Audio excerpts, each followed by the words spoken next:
নিয়ামতের মধ্যে অসংখ্য অগণিত নিয়ামতের মধ্যে আল্লাহ পাক রব্বুল আলামিন আমাদেরকে ডুবিয়ে রেখেছেন। যদি এই নিয়ামতের শুকরিয়া আমরা আদায় না করি, পরকালে জবাবদিহি করতে হবে, আল্লাহর কাছে, আল্লাহর সামনে জবাবদিহি করতে হবে। যারা জবাবদিহি করতে পারবে না তাদের জন্য রয়েছে শাস্তি, তাদের জন্য রয়েছে অসংখ্য অগণিত আযাব। এই জন্য সবসময় নিয়ামতের শুকরিয়া আদায় করা। নিয়ামতের শুকরিয়া আদায় যারা করে ওদেরকে আল্লাহ তাআলা ভালোবাসেন, পছন্দ করেন, মহাব্বত করেন। সবসময় নিয়ামতের শুকরিয়া আদায় করা। এই দুনিয়ার প্রতিটি মানুষ যে যেখানে যে অবস্থায় আছি, সকলের সাথেই আল্লাহ তাআলার রহমতের ফেরেশতা ঘোরাফেরা করতেছেন তাকে নিরাপত্তা দেওয়ার জন্য, তাকে শান্তি এবং স্বস্তি দেওয়ার জন্য। আল্লাহ তাআলার অসংখ্য অগণিত নিয়ামত আমাদের সামনে ঘুরে বেড়াইতেছে। প্রতিটি মানুষ এই পরিমাণ নিয়ামতের মধ্যে রয়েছে যার কোনো সীমারেখা নাই, যার কোনো অগণিত নিয়ামত এর মধ্যে রয়েছে। মানুষের চোখ মানুষের বিশেষ একটি নিয়ামত, মানুষের নাক মানুষের জন্য বিশেষ এক নিয়ামত, মানুষের কান মানুষের বিশেষ এক নিয়ামত, মানুষের কথা বলার শক্তি এটাও বিশাল এক নিয়ামত।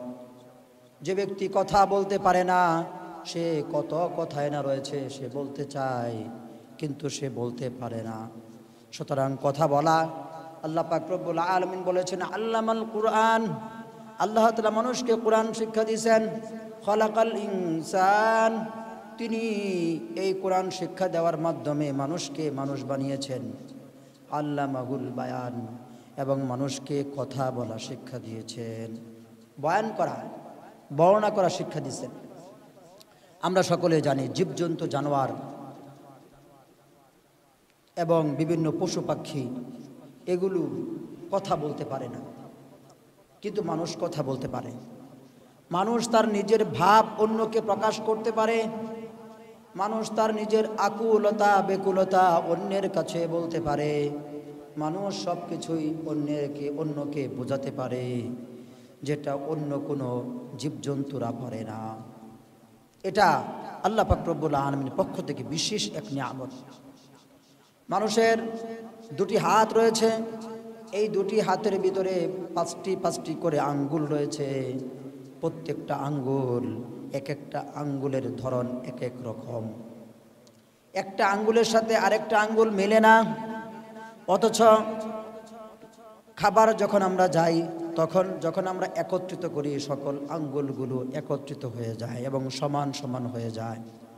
অথচ কোনো আঙ্গুলই সমান সমান না, কয়েকটা আঙ্গুল আছে একটু বড়, কয়েকটা আঙ্গুল আছে একটু ছোট, কিন্তু যখন আমরা খানা খাইতে যাই তখন সবগুলো আঙ্গুল একত্রিত হয়ে সমান সমান হয়ে যায়। এটাই হলো আল্লাহ তাআলার বিশেষ কারুকার্য।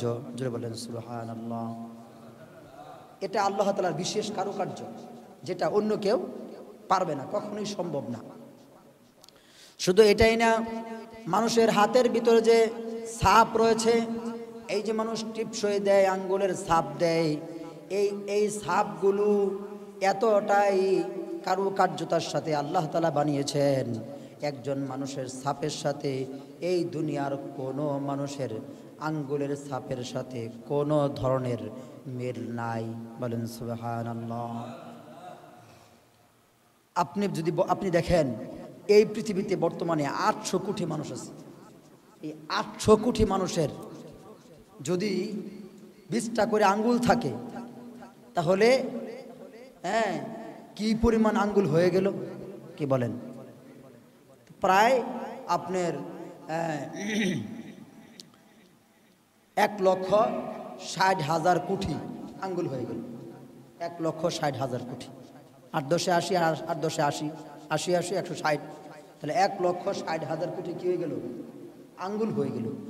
1,60,000 কোটি আঙ্গুল, কিন্তু এই আঙ্গুলগুলো একটা আঙ্গুলের ছাপের সাথে আরেকটা আঙ্গুলের ছাপের কোনো কি নাই, মিল নাই।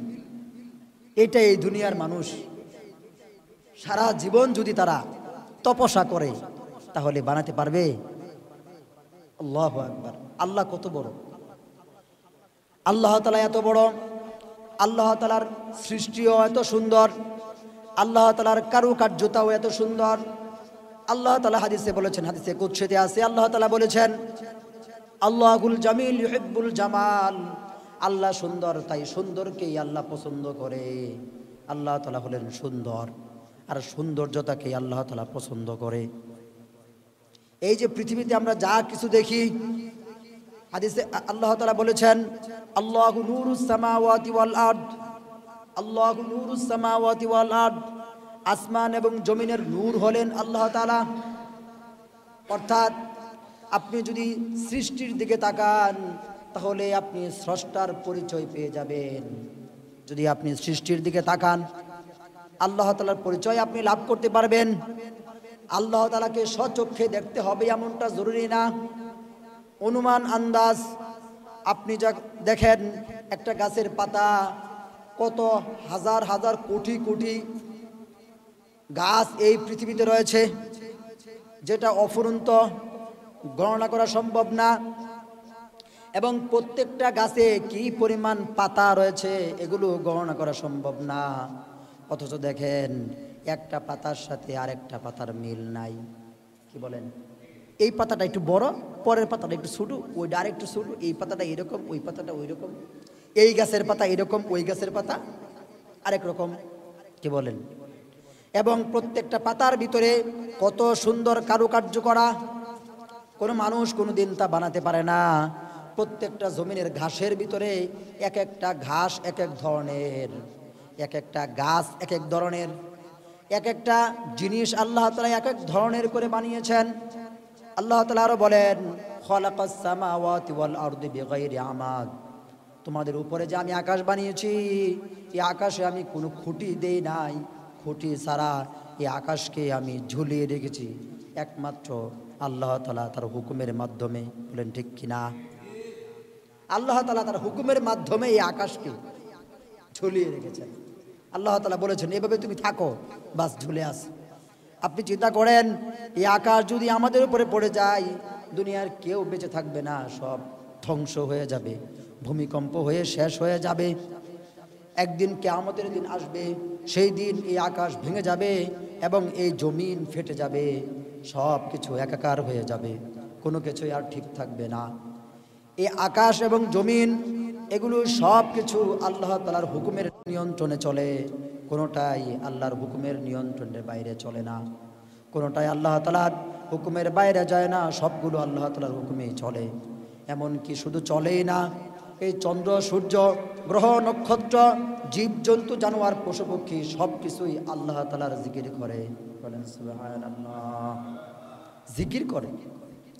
আমরা মানুষ গাফেল হয়ে যায় আল্লাহর জিকির থেকে, আমরা মানুষ উদাসীন হয়ে যায় আল্লাহর জিকির থেকে, কিন্তু এই পশু পক্ষী জীবজন্তু জানোয়ার গাছপালা তরুলতা এগুলো আল্লাহর জিকির থেকে কখনোই অবসর হয় না, গাফেল হয় না। তারা কখনোই, জীবজন্তু জানোয়ারগুলি কখনোই আল্লাহর জিকির থেকে গাফেল হয় না। আমরা বহুত গাফেল হয়ে যাই, আমরা এমনও গাফেল হই আমাদের গাফলতার কোনো শেষ নাই। বছরকে বছর জায়গায় আল্লাহর নাম নিছি না। কিছু মানুষ তো এমনও আছে আল্লাহ, আল্লাহর এই পবিত্র নামটা সে মুখে উচ্চারণ করে না, বলে কি উপরওয়ালা। কি বলেন ঠিক কিনা? আরে নাদান, তুমি উপরওয়ালা কেন বলো? তুমি আল্লাহ এই শব্দটা উচ্চারণ করো। তুমি এত নাদান, এত নালায়েক কেন হয়ে গেলে? বলে কি উপরওয়ালা। আচ্ছা বলেন উপরওয়ালা বলতে হয় কেন? আল্লাহ নামটা বলে গুণ হইব? সব হইতো না। আপনি একজন পিতা, মনে করেন এখন আপনার সন্তান যদি আপনাকে আব্বা না বলে, বাবা না বলে, বলে আপনার নাম ধরে বলে, অথবা আপনার বাড়ির নাম ধরে বলে যে অমুক বাড়ির বেড়া, এটা কেমন হলো? কি বলেন ঠিক কিনা? আপনার বাড়ি ধরে দফদার বাড়ি, অথবা আপনার বাড়ি মোরল বাড়ি, মোরল বাড়ির বেড়া, এটা যদি আপনারে বলে আপনার সন্তান, আপনার কেমন লাগবে? খারাপ লাগবে না? যে আমার সন্তান আমারে অমুক বাড়ির বেড়া বা অমুক বাড়ির পুরুষ এটা বলে। তাহলে আল্লাহরে আপনি উপরওয়ালা কোনকে? আল্লাহরে আল্লাহই কন। অনেক মানুষ এরকম আছে, বলে উপরওয়ালা একজন আছে না, কে এটা বলেন, আল্লাহ একজন আছে না, আল্লাহ একজন তো আছে, এটা বলেন, আল্লাহর নামটা নিয়ে বলেন। এই জন্য আল্লাহ পাক রব্বুল আলামিন যারাই আল্লাহর কথা বলে, আল্লাহর কথা উচ্চারণ করে, আল্লাহ তাদের উপরে খুশি হয়ে যান। এমনকি এমনভাবে নিজের ভিতরে আল্লাহকে ধারণ করতে হবে, ধারণ করতে করতে এই অন্তর থেকে সব কিছুর মহাব্বত তাড়িয়ে আল্লাহর মহাব্বত অন্তরে বসায় ফেলতে হবে। আমরা সকলে শুনেছি মনসুর হাল্লাজ রহমাতুল্লাহি আলাইহি বিশ্ব বিখ্যাত এক বুজুর্গ ছিলেন। তিনি এমনভাবে এই দুনিয়ায় বসবাস করেছেন, আল্লাহর প্রেমে তিনি এইভাবে মশগুল হয়েছিলেন। মশগুল হতে হতে হতে হতে এমন একটা পর্যায়ে চলে গেছে, তিনি বলা শুরু করে দিলেন, আনাল্লাহ আনাল্লাহ। আনাল্লাহ শব্দের অর্থ আমি আল্লাহ, আমি আমি আল্লাহ, আমি আল্লাহ। আপনি বলেন দুনিয়ার কোন মানুষ যদি কয় যে আমি আল্লাহ, তাহলে দুনিয়ার কেউ কোনো মানুষ মানবে তারে? কোনো মানুষ তারে মানবে না। মিয়া তুমি আল্লাহ হও কেমনে? ঠিক মনসুর আল্লাহ আনাল্লাহ আনাল্লাহ মানে আমি আল্লাহ, আমি আল্লাহ, এই কথা বলা শুরু করে দিয়েছে। তৎকালীন জামানার যে বাদশাহ ছিল, সেও মুসলমান ছিল। সে বলতেছে এ তো কাফের হয়ে গেছে, সে নিজে আল্লাহ দাবি করতেছে, এ তো কাফের হয়ে গেছে। যাও তাকে নিয়ে জেলখানায় ভরে রেখে আসো। প্রথমে তাকে জেলখানায় ভরে রাখা হলো। ভরে রাখার পরে বাদশাহ রাতের বেলায় স্বপ্ন দেখে, কে যেন তাকে স্বপ্নে দেখাইতেছে আর বলতেছে, বাদশাহ তুমি কাকে জেলের ভিতরে ভরেছ? তুমি কাকে জেলের ভিতরে ভরেছ? যাও একটু জেলখানা প্রদর্শন করে আসো, দেখে আসো। তখন বাদশাহ জেলখানা প্রদর্শন করার জন্য গেলেন। যা দেখলেন যেই জেলের ভিতরে মনসুর হাল্লাজকে ভরেছে, ওই জেলের ভিতরে জেল ঠিকই আছে, জেলখানার যে রুমটা ওই রুমটাও আছে, কিন্তু তালা মারাও ঠিক আছে, কিন্তু ভিতরে মনসুর হাল্লাজ নাই। বাদশাহ বলে কি ব্যাপার, কি হলো? সব কিছুই তো ঠিক আছে, জেলখানার তালা মালা সব ঠিক আছে, দরজা সব ঠিক আছে, দেওয়াল টেওয়াল সব ঠিক আছে, কিন্তু ভিতরে মানুষটা গেল কই? তখন জেলের যারা দায়িত্বরত রয়েছিলেন, যারা বাহিনী রয়েছে, তারা বলতেছে, বাদশাহ এখানেই তো ছিল, এখন তো দেখতে পাইতেছে না, এখানেই তো ছিল। বাদশাহ বিভিন্ন ধরনের বকাবকি করে চলে গেলেন। পরের দিন রাতে বাদশাহ আবার স্বপ্নে দেখে, যাও তুমি তোমার জেলে মনসুর হাল্লাজকে দেখে আসো। আবার বাদশাহ মনসুর হাল্লাজকে দেখার জন্য জেলের ভিতরে আসলেন। জেলের কাছাকাছি আসতেছেন, এমন সময় দেখে ওইখানে যেখানে জেলখানা ছিল ওইখানে জেলখানাও নাই, মানুষও নাই, ওইখানে পুরোটা সাগর হয়ে আছে। সুবহানাল্লাহ, পুরোটা সাগর হয়ে গেছে। যখন পুরোটা সাগর হয়ে গেল, সাগর হয়ে যাওয়ার পরে বাদশাহ অবাক হয়ে গেল, এই যে এখানে জেলখানা ছিল, কত মানুষ ছিল, কিচ্ছু নাই, সব জায়গায় পানি আর পানি, সমুদ্র আর সমুদ্র। বাদশাহ চলে গেলেন। পরের দিন রাতে আবার স্বপ্নে দেখালো, যাও মনসুর হাল্লাজকে দেখে আসো। তখন তিনি দ্বিতীয় দিন আবার দেখার জন্য জেলখানায় দেখার জন্য মনসুর হাল্লাজকে দেখার জন্য বাদশাহ আসলেন। এসে দেখেন জেলখানাও ঠিক আছে, জেলের ভিতরে মনসুর হাল্লাজও বসে আছে। তখন বাদশাহ বলতেছে, মনসুর হাল্লাজ বুঝতে পারলাম না, প্রথম দিন আমি তোমাকে দেখার জন্য আসছিলাম, এসে দেখি জেলখানার ভিতরে তুমি নাই, আর দ্বিতীয় দিন এসে দেখলাম জেলখানাও নাই, তুমিও নাই, কিচ্ছু নাই, সব জায়গায় পানি আর পানি, আর তৃতীয় দিন দেখি সব কিছু ঠিক আছে। এর কারণ কি খুলে বলো। তখন মনসুর হাল্লাজ বলে, হে বাদশাহ, প্রথম দিন যেদিন আপনি এসেছিলেন ওই দিন এখানে আপনি এসেছিলেন, এসে দেখছেন আমি নাই, আমি তো আমার আল্লাহর কাছে গিয়েছিলাম, যেই জন্য আপনি আমাকে এখানে দেখতে পান নাই। আর দ্বিতীয় দিন যখন আপনি আসছেন, তখন আল্লাহ পাক রব্বুল আলামিন স্বয়ং নিজে আমার কাছে চলে এসেছেন, এই জন্য এখানে যা কিছু আছে সব কিছু ধূলিসাৎ হয়ে গেছে, বর্ষ হয়ে গেছে, কোনো কিছুই আপনি দেখতে পান নাই। আর তৃতীয় দিন আপনি আজকে আমার কাছে আসছেন, আল্লাহ তাআলার জায়গায় আছেন, আমি আমার জায়গায় আছি, এই জন্য আপনি আমাকে স্বয়ং নিজে দেখতে পারতেছেন। কিছুদিন মনসুর হাল্লাজকে জেলখানায় আটক রেখে তারপরে তাকে ছেড়ে দেওয়া হলো। আবারও সে বলে আনাল্লাহ আনাল্লাহ, আমি আল্লাহ আমি আল্লাহ, এই কথা বলে তখন বাদশার পক্ষ থেকে কতলের রায় দেওয়া হলো, গর্দান উড়াইয়া দেওয়া হবে, এই রায় দেওয়া হলো, হত্যা করা হবে। সে মুরতাদ হয়ে গিয়েছে, কাফের হয়ে গিয়েছে, এটা বলে তাকে হত্যার আইন পাশ করা হলো। যখন হত্যার বিধান দেওয়া হলো তখন তাকে হত্যা করা হলো। জল্লাদ তাকে হত্যা করলো। হত্যা করার পরে দেখে ওই মৃত মানুষটার মুখ থেকেও আনাল্লাহ আনাল্লাহ শব্দ বের হইতেছে। ওই মৃত মানুষের মুখ থেকে যখন এই শব্দ বের হচ্ছে, বাদশার পক্ষ থেকে বলা হলো, যাও তার শরীর টুকরা টুকরা করে ফেলো এবং টুকরাগুলো এক এক জায়গায় ফেলে দাও, বিভিন্ন জায়গায় ফেলে দাও, যাতে করে সে আর কুফরি কথা বলতে না পারে। হুকুম মোতাবেক তার শরীরকে টুকরা টুকরা করে বিভিন্ন জায়গায় ফেলে দেওয়া হলো। যখন জমিনে, পাহাড়ে, গাঠে, মাঠে, এখানে সেখানে সব জায়গায় ফেলে দেওয়া হলো, জমিনে যে গোশতের টুকরাগুলো ফেলেছিল ওই গোশতের টুকরা থেকেও আনাল্লাহ আনাল্লাহ শব্দ বের হইতেছিল। ওই গোশতের টুকরা থেকেও আল্লাহ মানে আনাল্লাহ মানে কিতাবের ভিতরে লিখছে তিনি আল্লাহ বলতে বলতে এমন একটা পর্যায়ে চলে গেছিলেন, আসলে তিনি কাফির হয়ে গেছে বিষয়টা এমন না, তিনি আল্লাহ আল্লাহ বলতে বলতে নিজের ভিতরে আল্লাহকে বসাইতে বসাইতে এমন একটা পর্যায়ে চলে গেছিলেন যে তিনি মনে করতেন আল্লাহ এবং আমার মধ্যে আর মনে কোনো পার্থক্য নাই, আর কোনো পর্দা নেই। এই জন্য নিজেই আমি আল্লাহ, আল্লাহ এবং আমার মধ্যে পার্থক্য কি, আমি আল্লাহ, এটা বলতেন। এই যে আশেক, আল্লাহর এক আশেক ছিলেন মনসুর হাল্লাজ। যদিও এই ঘটনা নিয়ে কেউ বলে যে ঘটনা সত্য মিথ্যার সন্দেহ রয়েছে, আমি বলি বিগত জামানায় যে সমস্ত ঘটনা ঘটেছিল ওই সমস্ত ঘটনাই সব মিথ্যা নয়। অনেক ঘটনাগুলো আছে ওলিয়া উলিয়াদের কারামতমূলক ঘটনা, ওই ঘটনাগুলো অনেকটাই সততা রয়েছে। হয়তোবা ঘটনার ভিতরে কম বেশি থাকতে পারে, কিন্তু ঘটনার সততা প্রমাণ পাওয়া যায়, বিভিন্ন কিতাবেই ঘটনা আসছে। সুতরাং এই জন্য আল্লাহওয়ালা বুজুর্গ যারা এই পৃথিবী থেকে চলে গেছেন তাদের মর্যাদা এবং তাদের শান শৌকত আলাদা, তারা শ্রেষ্ঠ, তারা সম্মানিত। আপনি আল্লাহওয়ালাদের কথা সম্মানের সাথে উচ্চারণ না করলেও আল্লাহ তাদেরকে সম্মানের সাথে তাদের নাম উচ্চারণ করেছেন। আল্লাহ বলেছেন ওলি আউলিয়ারা হলো আমি আল্লাহর বন্ধু। ওলি আউলিয়ারা কার বন্ধু? আল্লাহর বন্ধু।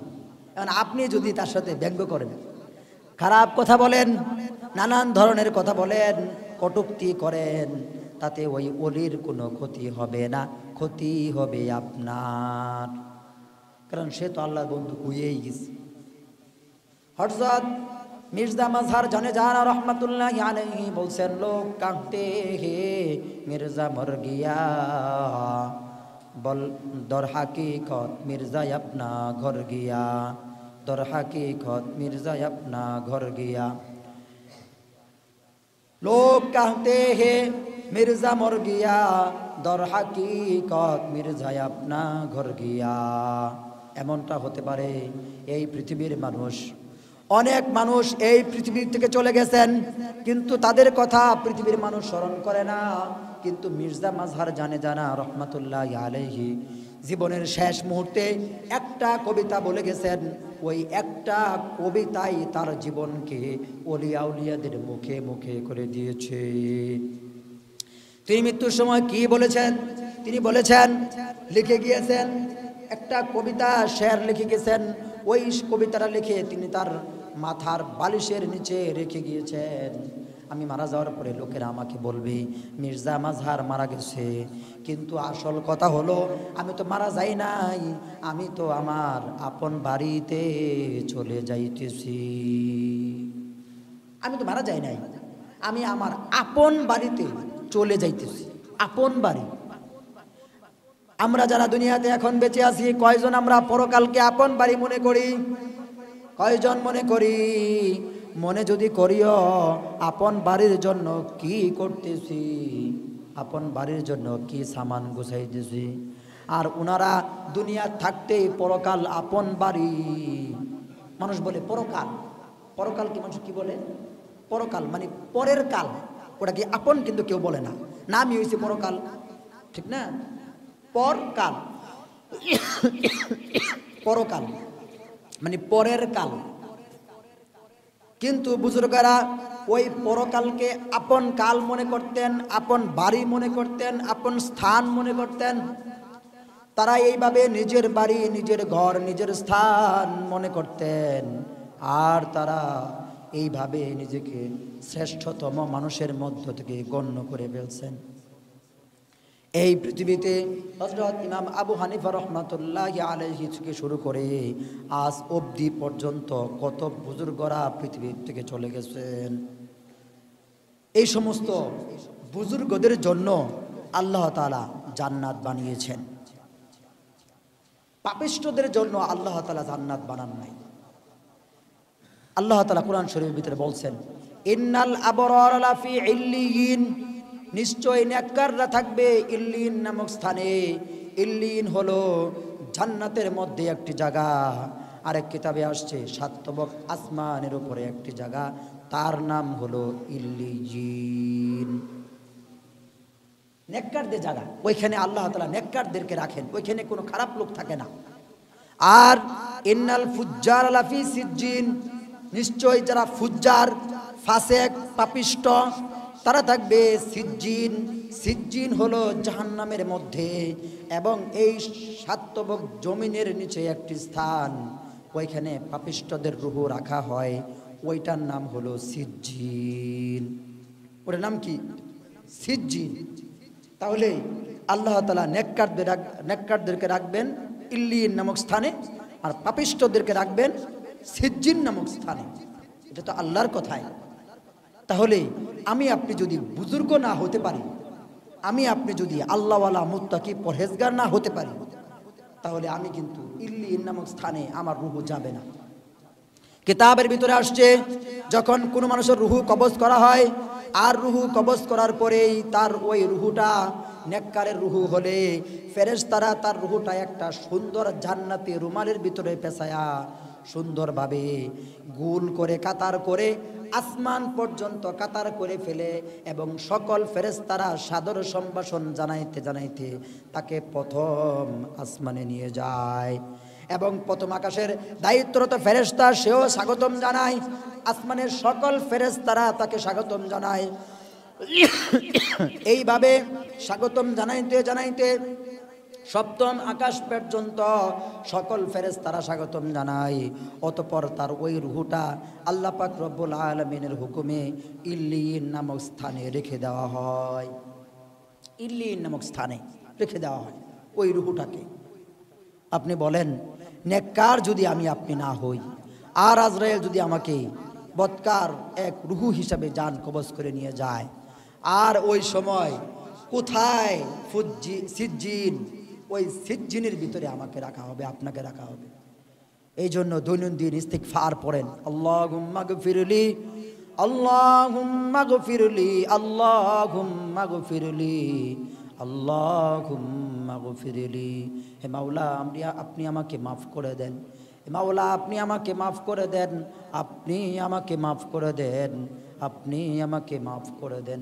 এভাবে ইস্তিগফার পড়েন, দৈনন্দিন বেশি বেশি ইস্তিগফার পড়েন, সাল্লাল্লাহু আলাইহি ওয়াসাল্লাম দুরূদ শরীফ বেশি বেশি পড়েন।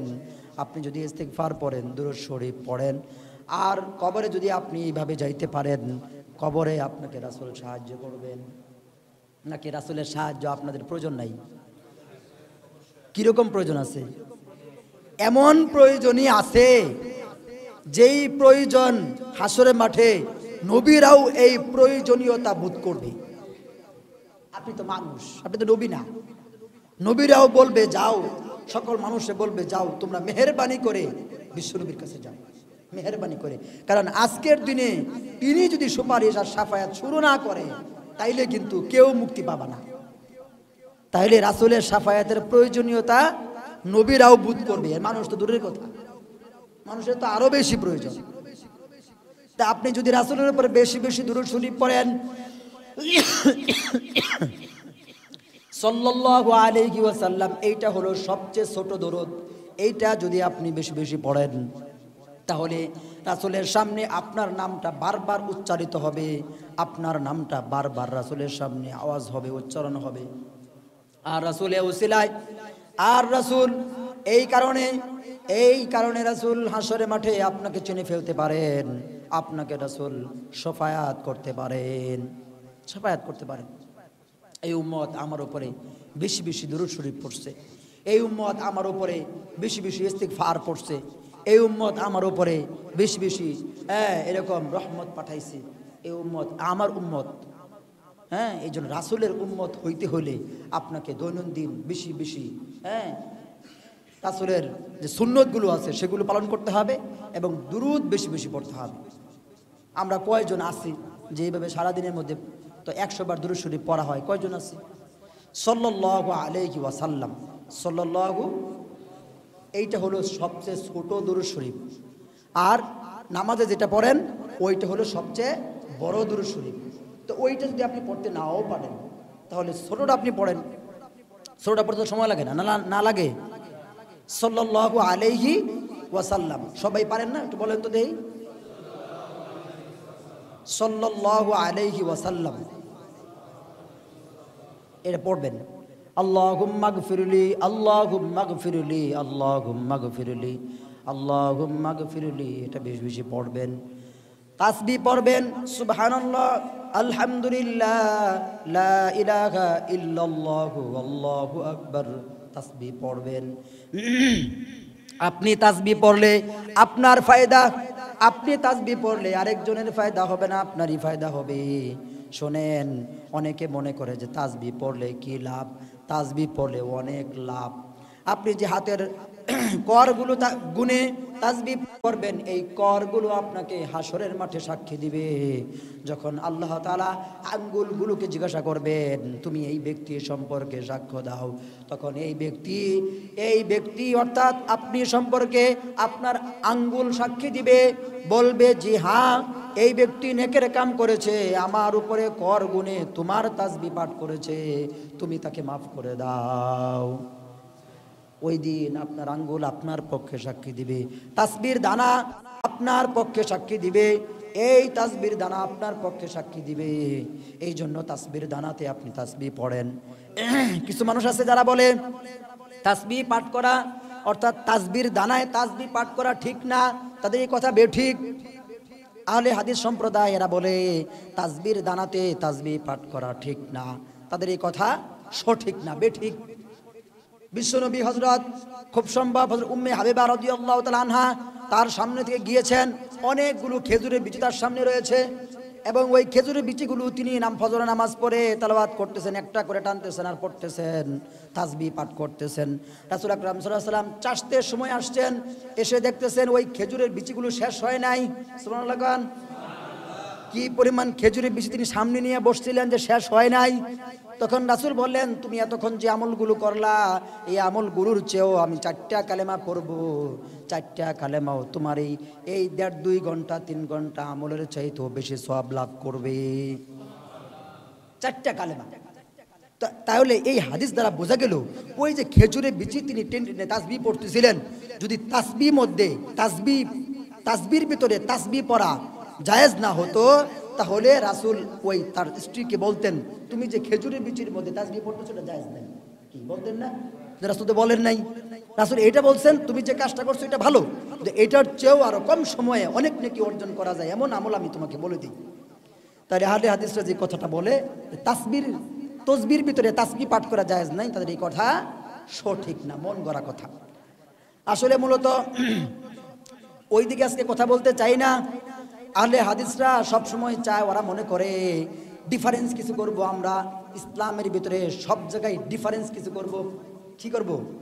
মানে ওই হানাফিরা যা করে মানে তার ডিফারেন্স কিছু করবো, মানে তুই একই করলাম তাহলে তো আমিও ওই ডে হয়ে গেলাম, মানে এমন কিছু করবো যেন সব জায়গায় ডিফারেন্স, মানে আলাদা। বুঝেন নাই? ধরুন আপনারা সকলে টুপি পাঞ্জাবি পরে আসছেন, হঠাৎ করে কেউ যদি হাফ প্যান্ট পরে আইসা পড়ে তাহলে কিরম হয়ে গেল? সে ডিফারেন্স হয়ে গেল না? তো আহলে হাদিস হলো এই হাফ প্যান্ট পরে ইয়া লোক, বুঝতে পারছেন? ওরা ওই হাফ প্যান্ট পরে পুরা শরীর উদাম, খালি হাফ প্যান্ট পরুন না, কারণ ওরা তো এই মাসলাও দিছে যে শুধুমাত্র হাফ প্যান্ট পরে নামাজ পড়লে নামাজ হয়ে যাব। কথা বুঝতে পারছেন? পাঞ্জাবিও দরকার নাই, শরীরে কোনো গায়ের কোনো কাপড় চোপড় দরকার নাই, টুপি পাগড়ি কিচ্ছু দরকার নাই, কিচ্ছুই দরকার নাই। শুধুমাত্র নাভির থেকে হাঁটু পর্যন্ত একটা হাফ প্যান্ট 3/4 পরে নামাজ পড়লে নামাজ হয়ে যাবে, কোনো সমস্যা নাই। আরে ভাই নামাজ তো হয়ে যাবে, তোমার সুন্নত যে একটাও নাই। সুন্নত কি নাই? টুপি নাই, পাগড়ি নাই, পাঞ্জাবি নাই, শরীর ঢেকে রাখতে হয় সেইটার খবর নাই। নামাজ তো হয়ে যাবে ওইটা কখন? যার কাপড় চোপড় কিচ্ছু নাই। তুমি কি ফকির? তোমার কাপড় চোপড় নাই? না থাকলে আমার কাছে নিও। কি বলেন? কত বড় এরা শরীয়তের ভিতরে বুড়ো আঙ্গুল দেখায়। আচ্ছা, এইটা বলার কোনো প্রয়োজন আছে যে সবকিছু খুলে ফেলেন আপনি নামাজ হয়ে যাবে? পড়া জিনিস খুলবে কে? আর তোমরা এটা বলতে পারো যে সবকিছু করে নামাজ পড়া সুন্নত বা এটা নিয়ম, কিন্তু কারো যদি না থাকে কাপড় চোপড় কিচ্ছু নাই, সে নাভির থেকে হাঁটু পর্যন্ত ডেকে নামাজ পড়ে নামাজ হয়ে গেল। কিন্তু ওরা এটা বলে না, ওরা বলে যে যে কোনো সময় আপনি চাইলে সব কিছু খুলে আপনি নামাজ পড়বেন, আপনার আমাদের কোনো সমস্যা হবে না। সমস্যায় যদি না হয় তাহলে আপনি টুপি খুলে ফেলেন। ওরা টুপি খুলেও ফেলে, ওদের মানে টুপি থাকে না, কিন্তু পাগড়ি তো আরও থাকে না। পাগড়ি তো ওরা তো পরের কথা, আমাদের বহুত আলেমদের পাগড়ি থাকে না। দেখবেন বলে যে পাগড়ি পরা এটা তেমন কোনো বড় সুন্নত না, মানে এটা পলে যা বাস আমতা আমতা করে যে কোনো আলেম দিয়ে আপনি বলবেন যে ভাই আপনি পাগড়ি টাগড়ি তো দেখি না কোনো সময়, তো বলবে যে পাগড়ি পরা এটা তেমন কোনো ফজিলতের কাজ না, এটা পড়লে ভালো হয়, না পড়লে সমস্যা নাই, বাস ফতোয়া দিয়ে দিল। আচ্ছা, আপনি আলেম মানুষ, আপনি পাগড়ি না পড়লে তাহলে এই দুনিয়াতে আর পড়বে কারা? কি বলেন? এত বড় গুরুত্বপূর্ণ একটি আমল, যদিও এই হাদিসটা জয়ীফ, যে পাগড়িতে এক এক রাকাতে 70 গুণ সওয়াব বৃদ্ধি করে। সুবহানাল্লাহ, 70 গুণ সওয়াব কি করে? বৃদ্ধি করে। যদি হাদিসটা জয়ীফ, কিন্তু জয়ীফ হলেও হাদিসের কথা সত্য। হাদিসের কথা কি সত্য? তাহলে এই 70 গুণ নামাজের সওয়াব বৃদ্ধি যদি আলেম এই সওয়াবের বৃদ্ধির চিন্তা না করে, সাধারণ মানুষ চিন্তা করবে? তাহলে আপনি না না না পাগড়ি তেমন করে জরুরি কাজ না, যে না পড়লে সমস্যা নাই, এরকম করে লাগে আপনি। এই যে পাগড়ির প্রতি আপনার অনীহা, অথচ আমরা দেখি সারা বিশ্ব জয় করে ফেলেছে পাগড়িওয়ালারা আফগানিস্তানে। কি বলেন? পাগড়ির প্যাচ, এমন প্যাচ ওরা দিছে আমেরিকা হার মেনে লেজ গোটায়া চলে গেছে। কি বলেন? লেজ গোটায়া চলে গেছে। শুধু এটাই না, যত যুদ্ধ বিমান এবং যত যুদ্ধ জাহাজ এবং অন্যান্য অস্ত্র সরঞ্জাম যা কিছু যেগুলো নিয়ে যাওয়া সম্ভব না, ওগুলো ওরা অকেজু করে রেখে গেছে, নষ্ট করে রেখে গেছে, যাতে করে মুসলমানরা এইগুলো চালাইতে না পারে, ভাঙ্গারি করে বিক্রি করে দেওয়া লাগে। কিন্তু আসল কথা হলো, সৌভাগ্যের এবং খুশির কথা হলো, আমাদের এই মুসলমানরা ওরা ওই অকেজকৃত যানবাহনগুলো সুন্দর করে সঠিক করে ঠিক করে আবার ওইগুলোই চালাইতেছে। ওইগুলো কি করতেছে?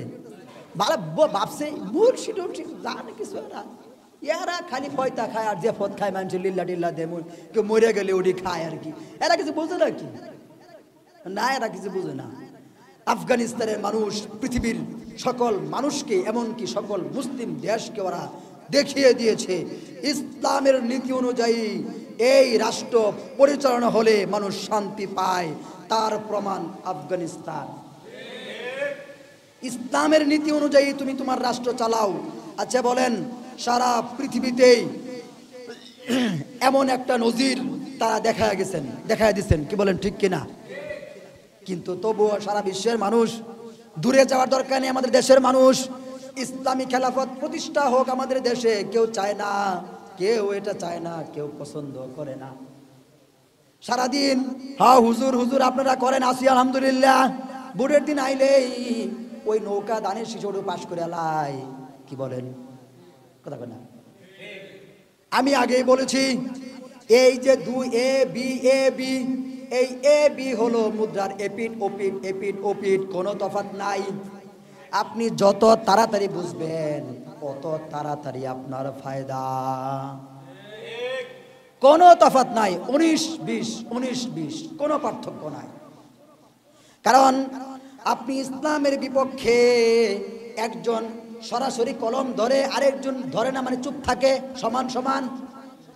বাংলাদেশে এ দল সরাসরি ইসলামের বিপক্ষে কলম ধরে, অস্ত্র ধরে, আর বি দল কিছু বলে না, চুপ থাকে, সমান সমান। একজন চুরি করছে, আরেকজন দেখে চাইছে, কিছু কয় না। তাই কি সমান অপরাধী না? সমান অপরাধী। মুদ্রার এপিড ওপিডের মতো এদের এই অবস্থা। বলছি, চাইছিলাম না আজকে এই কথাগুলো বলবো, কিন্তু এই সেই পড়ছে যেহেতু বলেই ফেলি। সেটি হলো সাবেক এই বাংলাদেশের একজন নেতা বঙ্গবন্ধু শেখ মুজিবুর রহমান, তার একটা ছবি নামায় ফেলছে। এই বিরোধী দলের আরেক নেতারা আরো বলে, এই ছবি নামাইছেন কে লেগিয়া? ছবি নামাইলে তার মর্যাদা নষ্ট হয়ে গেল। ছবি দিয়া মানুষের মর্যাদা উন্নত হয়, এইটা কই আছে? কি বলেন? এই পৃথিবীতে আবু হানিফার ছবি কোথায় আছে? কি বলেন? আছে কোথাও? এই পৃথিবীতে সাহাবীদের ছবি কোথায় আছে? আছে কোথাও? আজীব কর্মকাণ্ড। ছবি নামায় বলছে আপনার সহ্য লাগে লেগা। এই জন্য এই যে একটা অবস্থা, অর্থাৎ ইসলামের পক্ষে এদের কার্যক্রম খুব কম। ইসলামকে মাইনাস করলে এই পৃথিবীতে আপনি মাইনাস হয়ে যাবেন, আর পরকালে তো আপনি অবশ্যই হবেন। পরকালে আপনি অবশ্যই হবেন। ছবি পূজারি বাদ দেন, আল্লাহর পূজা করেন। যেন পূজা করা দরকার সেইখানে পূজা করেন। একজনের ছবি টানায় সামনে নম নম নমস্কার, এইগুলো দেওয়া বাদ দেন। এগুলোতে কোনো ফায়দা নাই। এই পৃথিবীতে পূজা এই মাটির ভিতরে অঙ্কন করার উপরের থেকে চলে আসছে, আস্তে আস্তে আস্তে এগুলো বাস পূজা শুরু হয়ে গেল, মূর্তি স্থাপন বানানো শুরু হয়ে গেল। এগুলোর থেকে পরিত্রাণের জন্য আমাদের অবশ্যই সতর্ক হতে হবে। শুধুমাত্র পেট চালানোর জন্য এই নীতি রাজনীতি অবলম্বন করলে হবে না। ইসলামের নীতি সবার আগে, তারপরে আমাদের নীতি। কি বলেন, ঠিক কিনা? ভালো করে বুঝেন। আমাদের এক শ্রদ্ধেয় ভাই আবুল হোসেন মারা গেছে। আমার মনে হয় এই ভাইও মনে করছিল যে আমি এই পৃথিবীতে আরো 20-30 বছর তো বাঁচবই। কি মনে করছে না? করলে করতে পারে, কিন্তু সে কি বাঁচতে পেরেছে? তাহলে আপনি যে ধোঁকাবাজির এক রাজনীতি করেন, আপনি যে ধোঁকাবাজি করনে ওয়ালাদের সাথে চলেন, আপনি যে পেটের দায়ে রাজনীতি করেন, মানুষের কল্যাণের জন্য আপনার কোনো কাজ নাই, মানুষের মঙ্গলের জন্য আপনার কোনো কাজ নাই। ভালো করে আপনি মনে রাখেন, আপনারও খবর আছে আল্লাহ তাআলার কাছে। সেই আয়াতগুলো এখন পড়বো, সেই জন্যই আয়াত কোরআন শরীফ হাতে নিয়েছি। কোরআন শরীফে আল্লাহ পাক রব্বুল আলামিন এই সমস্ত নেতাদের কথা বলেছেন যে ওরা এতিম মিসকিনদেরকে খাবার দেয় না, বরঞ্চ এতিম মিসকিনরা যে খাবার খেয়ে ফেলে ওর মুখ থেকে আঙ্গুল ঢুকিয়ে ওই খাবার বের করে এনে তারপরে খেয়ে ফেলে। কি বলেন? রাষ্ট্রের ভিতরে যদি যাকাতের বিধান কায়েম হতো, সকল গরিবরা গরিব থাকতো না। কি বলেন? যাকাতের বিধান কায়েম করার খবর নাই, সুদের বিধান কায়েম করে বসে আছে। সুদের বিধান আবার কিছু মানুষ ওরা বলে হুজুররা তো সুদ নিয়ে বয়ান করে না। সুদ নিয়ে বয়ান করতে করতে হুজুররা ঝালাপালা করে ফেলল। এই হুজুররা সুদ নিয়ে বয়ান করে না। সুদ, পর্দা, মিথ্যা এগুলো নিয়ে হুজুর বয়ান করে না। অসংখ্য অগণিত জায়গায় বয়ান করতেছে। এগুলো তো বয়ান হচ্ছে না কই? এই যে নামাজের পরে, জুম্মা নামাজের পরে 4 রাকাত সুন্নত আছে, অনেকে না পড়ে বাড়িতে চলে যায়। আমি তো বলছি, অনেকবার বলছি না যে এক সালাম মসজিদ আর এক সালাম কই বাইত। তার মানে কি হ্যাঁ যে জুম্মার পরে 4 রাকাত সুন্নত পড়ে না, এটা কি তারে বললাম না? তারে ব্যঙ্গ করলাম না? তো হে বুঝো না, হ্যাঁ নামাজ পড়তো না। মূলত হ্যাঁ তো ওই জুম্মার নামাজটা পড়তে আইছে। আরে বাড়িতে বেডি বলবো শুক্রবার দিন বেটা বসে যায় না। কি খারাপ বেটা হয়েছে এটা রে, বেডি যে কথা কব এই জন্য আচ্ছা গোসলটা যখন করে আছি একটু যাই মসজিদ নিয়ে একটু পাড়া দিয়ে পাড়াটা দিয়ে রে একটু বাদ যাই। হ্যাঁ সুন্নত পড়া লেগে আইছে মসজিদ। সুন্নত হ্যাঁ আগেও পড়ে না, পরেও পড়ে না, কোনো অনেক পড়ে না, কিচ্ছুই পড়ে না। হ্যাঁ নমজি পড়েন সারা বছর, শুক্রবার দিন বেডিয়ে কি করবো লেগে আইছে। আস্তাগফিরুল্লাহ আস্তাগফিরুল্লাহ। এই জন্য এই সমস্ত এই যে নামাজ আমরা পড়ি, কিতাবের ভিতরে আছে যে ব্যক্তি নামাজের প্রতি যত্নবান থাকে, নামাজের প্রতি হুঁশিয়ার থাকে, ওই হুঁশিয়ারওয়ালা ব্যক্তিরা আল্লাহ তাআলার জিম্মায় থাকবে। বলেন সুবহানাল্লাহ। হাসরের মাঠে সর্বপ্রথম যে আমলের হিসাব নিকাশ নেওয়া হবে, আউয়ালু মা ইউহাসাবু বিহিল আবদু ইয়াউমাল কিয়ামাতিস সালাহ, সর্বপ্রথম নামাজের হিসাব লওয়া হবে। সর্বপ্রথম কিসের হিসাব লওয়া হবে? নামাজের। এই যে আমরা মৃত মানুষ কেউ মারা গেলে কবর দিয়ে আসি কিনা বলেন? আমরা মৃত মানুষ কবর দিয়ে আসি, সকলেই কবর দিয়ে আসি। কিন্তু মৃত মানুষ যখন আমরা কবরে দিয়ে আসি, আমরা কবর দেওয়ার আগে জানাজা পড়ানোর সময় আমরা অনেক কিছু বলি। ভাই মাফ করে দিন, যে অমুকরে মাফ করে দিয়েন, অমুকরে ঋণ দাবি কিছুই রাইখেন না, থাকলে আমাদেরকে জানায়েন। আরেকটা কথা আমরা কেউ বলি না। কি কথা? যতটি নামাজ কাজা হয়েছে সমস্ত নামাজের কাফারা দেওয়া লাগবে। আমি কিন্তু অনেক জানাজায় বলে দেই, এটা অনেকে স্মরণ করেন না, মনেও রাখেন না। যতটি রোজা কাজা করেছে সমস্ত রোজার কাফারা দেওয়া লাগবে। সম্পদ থাকলে কাফারা দেওয়া লাগবে, না থাকলে তো নাই। সম্পদ থাকলে নামাজ এবং রোজার কাফারা কি করা লাগবে? দেওয়া লাগবে। এটা আল্লাহর হক, অবশ্যই দিতে হবে। যদি এই কাফারাগুলো দেয় তাহলে সে পরকালে মুক্তির পাওয়ার সম্ভাবনা থাকতে পারে, নিশ্চিত গ্যারান্টি নাই। কথা বুঝতে পেরেছেন? এবং এই কাফারাটা দেওয়া ওয়ারিসদের উপরে জরুরি, ওয়াজিব। ওয়ারিসরা তো মালামাল নিজেরাই ভাগ করে নিয়ে সারা পায় না, আবার বাপের কাফারা কোন সময় দিবে? কি বলেন? বাপের কাফারা কোন সময় দিব? হুজুর আমরাই তো ভাগাভাগি করে নিয়ে হারা পাইতেছি না।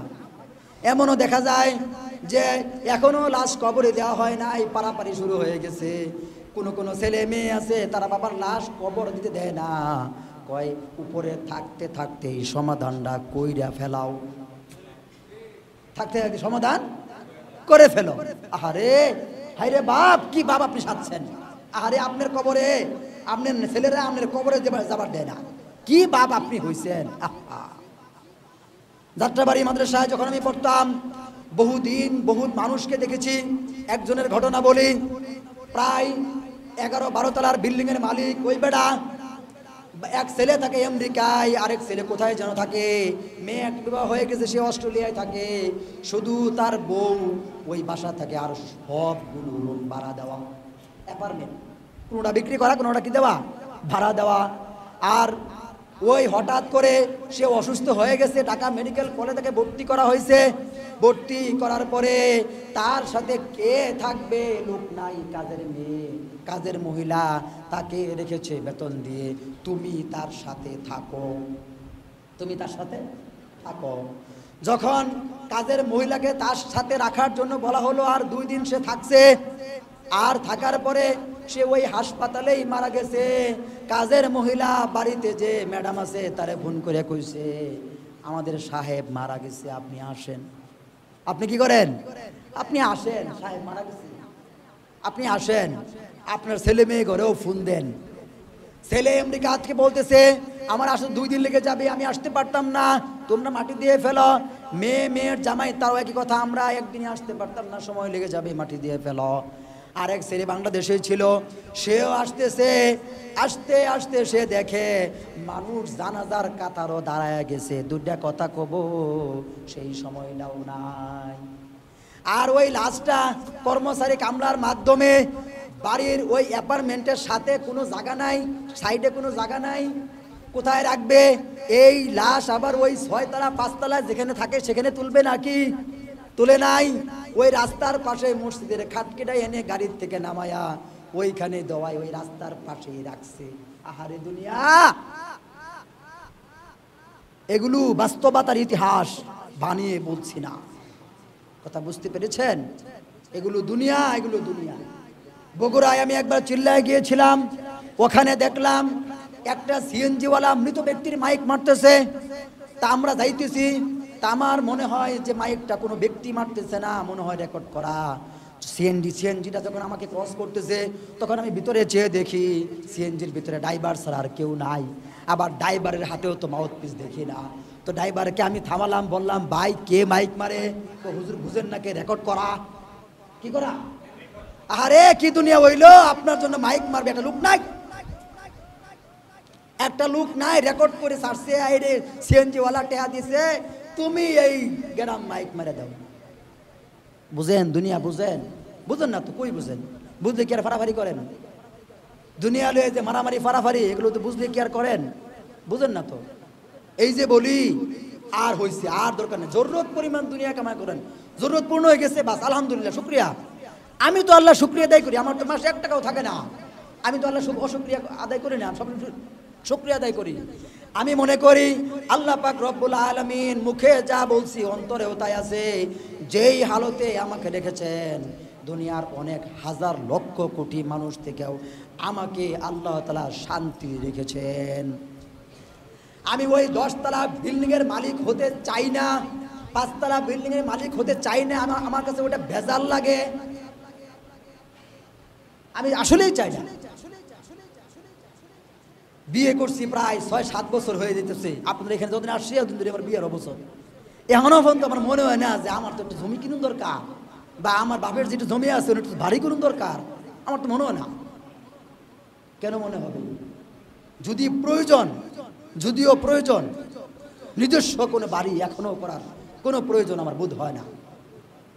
জমি তো জমি বাড়ামু, জমি কিনবো, এই আরো 20 বিঘা কিনবো, 30 বিঘা কিনবো, এটা তো পরের কথা। অনেকে বলে সুযোগ পান না, এলে মনে কিনেন না। শোনেন, দুনিয়া বেশি হোক এইটাই তো চাই না, সুযোগ তো পরের কথা। দুনিয়া বেশি হোক, টাকা পয়সা বেশি হোক, এটাই তো চাই না। চাইলে তো সবার বাড়িতে যা লিল্লা যাবত যা আছে সবই খায়া খুয়া 2,000 5,000 করে টেয়ান টানার একটা তাবিজ দাম 5,000 টাকা করে। আমার কাছ থেকে একটা, আমি এটা বলার কারণে আবার কেউ আওয়াজ শুরু করে দিন না, কেউ ওরা কিন্তু দিব না। আমি একটা তাবিজ দিব, যেই কারণে দিব ওইটা অবশ্যই আপনি ওই কাজ থেকে মুক্তি পেয়ে যাবেন। কিন্তু আমি তো তাবিজের ব্যবসা করি না, আমার ওই টাকার দরকার নাই, দরকার নাই আমার। এত টাকা দিয়ে করবো কি, কি দরকার?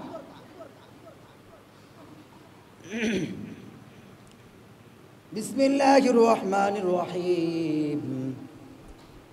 আলম তারা কাইফা ফাআলা রাব্বুকা বিআসহাবিল ফিল আলম ইয়াজআল কাইদাহুম ফি তাদলিল ওয়া আরসালা আলাইহিম তায়রান আবাবিল তারমিহিম বিহিজারাতিন মিন সিজ্জিল ফাজআলাহুম কাআসফিন মাকুল। 10টা সূরা, এই জায়গা থেকে সূরা নাস পর্যন্ত 10টা সূরা।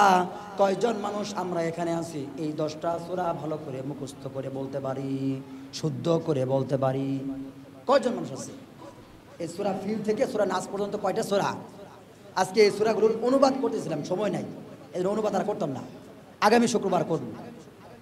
এই 10টা সূরা যদি আপনি অনুবাদ সহ অর্থ সহ জানতেন, আপনি যখন নামাজে দাঁড়াতেন তখন দাঁড়ানোর পরে আপনার ওই আয়াতের অর্থটা মনে পড়ে যেত, তখন আপনার জন্য নামাজের মধ্যে ভিন্ন কোনো খেয়াল আসতো না। সূরাই তো আপনি পারেন না, তো অর্থ কবে শিখবে? কোনোদিন চেষ্টা করেছেন যে অর্থগুলা শিখি, অর্থগুলা শিখি চেষ্টা করেছেন? যে এই সূরাগুলো শিখি এই চেষ্টা করেছেন? এই সূরার অর্থগুলো শিখি। সূরা ফাতিহা যখন আপনি নামাজে পড়েন, ওই সূরা ফাতিহার অর্থ যদি আপনার মাথার ভিতরে কাজ করে, আপনি আরবি পড়তেছেন আর মনে মনে আপনি অর্থ বুঝতেছেন, তখন কিন্তু আপনার ভিন্ন দিকে খেয়াল যাবে না।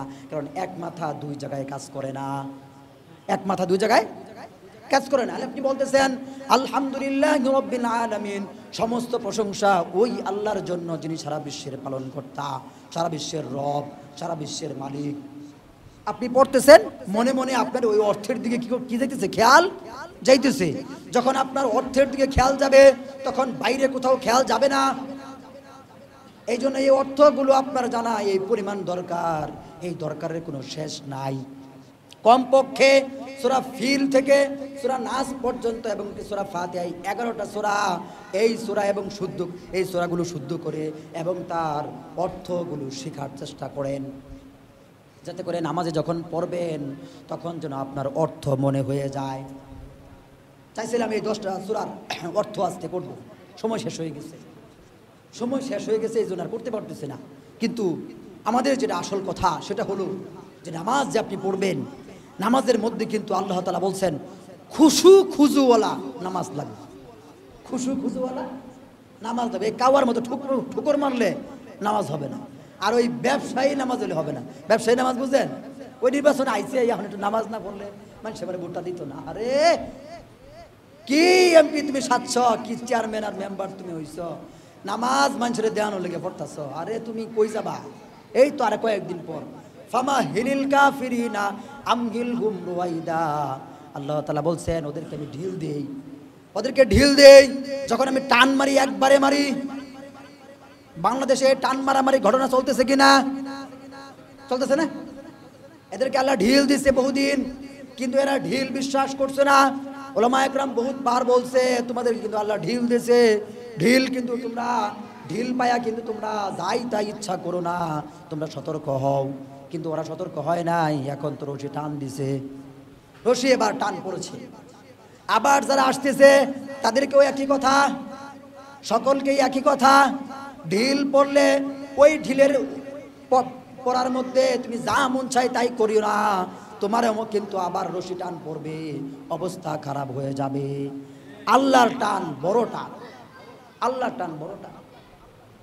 এই জন্য আমরা যে যেখানে যে অবস্থায় আছি আমরা একটু চিন্তা করি, আর দুনিয়ার জন্য লাফালাফি একটু বন্ধ করি, একটু বন্ধ করেন। দুনিয়ার জন্য বহুত করলেন, করতেছেন, আর কত করবেন? আপনি কবে যেন আবুল হোসেন হয়ে যাবেন, কেউ ফিরাতে পারবে না, কেউ ফিরাতে পারবে না। আপনি কবে যেন আমাদের জাকির হয়ে যাবেন। আপনি বলেন জাকির মিয়ার জন্য কে আমল করে? কেউ করে? তার ছেলে মেয়ে বড় হয়েছে, আমল করার মতো ছেলে মেয়ে বড় হয়েছে? তো ছেলে মেয়ে তো যখন বড় হবে তখন তো ওদের বাবার চেহারাই ওদের মনে থাকবে না, আর আমল করতে ভালো করে যে বুঝেন না, কই যে শোনেন না। শোনেন, এমনও হয় ছেলে মেয়ে বড় হইলেও 2-4-3-4 বছর পরে বাবার আকৃতিটা ছেলেদের মাথায়, মেয়েদের মাথায় আর মনে থাকে না, ভুলে যায়। এখানে যারা আছেন অনেকেই বাবার আকৃতিটা হুবহু মনে করতে পারবেন না, ভুলে গেছেন। এমন আছেন না এখানে? বাবার আকৃতিটা ভুলে গেছেন। আচ্ছা, আকৃতি যখন আপনি বাবার ভুলে যাচ্ছেন তার মানে আপনি বাবাকেই ভুলে গেছেন। আচ্ছা, বাবাকে নয় আপনি না বলছেন, আপনার ওই যে মারা গেছে তার নাতিন, সে কি বাবাকে স্মরণ, দাদাকে স্মরণ করতেছে? সে দাদা স্মরণ করতেছে না। আর দাদাকে যখন সে স্মরণ করতেছে না, এক পর্যায়ে সে তো বাস আলহামদুলিল্লাহ, যখন পরদাদা হয়ে যাবে, মানে দাদার বাবা যখন হয়ে যাবে, তখন এই দুনিয়াতে তার কোনো পরিচয় কেউ বহন করবে না। অর্থাৎ সহজে বুঝেন, একজন ব্যক্তি সামনে আসছে, তোমার নাম কি? আব্দুর রশিদ। তোমার চিনি না। তোমার আব্বার নাম কি? আব্দুর রহমান। ও, তাই তোমার চিনছি। যদি বাবার চিনে, তোমার দাদার নাম বলো তো। আমার দাদার নাম আব্দুল গাফফার। ও, গাফফারের নাতিন তুমি? আচ্ছা, ঠিক আছে। কিন্তু বলেন কেউ কি এটা জিজ্ঞাসা করে তার বাবার নাম কি? কেউ জিজ্ঞাসা করে না। আপনি একদিন দাদার বাবা হয়ে যাবেন, ওই দিন এই দুনিয়ার মানুষের চলাফেরার মধ্যে আপনার নাম প্রয়োজন পড়বে না। যেখানে আপনার নামটাই প্রয়োজন করতেছে না, সেখানে আপনার জন্য আমল পাঠাবে কে? দুনিয়াটার এত সস্তা মনে করছেন? আপনার জন্য আমল পাঠাবে? আপনি আপনার বাবার জন্য আমল পাঠান, কয়দিন পাঠান? তা আপনার নাতিন আপনার জন্য আমল পাঠাবে, এটা আপনি আশা করেন কেমনে? আপনার নাতিনে করে প্রতিটা আপনার জন্য আমল পাঠাবে, এটা আপনি আশা করেন কেমনে? এগুলো আশা করা আর ঘুমায়া খানা খাওয়া এক সমান। কি বলেন? ঘুমায়া কেউ যদি সারাদিন সারা রাত খাবার খায়, সকালে উঠে দেখবো এর পেট ক্ষুধায় না, পেট ভরছে? পেট ভরবে? কোনোদিন পেট ভরবে না। ঠিক তদ্রূপ আমার পরবর্তী প্রজন্ম আমাকে আমল করে আমার জন্য কবরে পাঠাবে, এই আশা করা, এটা সবচেয়ে বড় বোকামি কাজ। সবচেয়ে বড় কি কাজ? বোকামি কাজ। এই জন্য যে যেভাবে আছেন, যে অবস্থায় আছেন, আর দূর দূরান্তে দুনিয়ার জন্য আর ছুটাছুটি না করে এবার ফিরে আসেন। আল্লাহ তাআলা ফিরে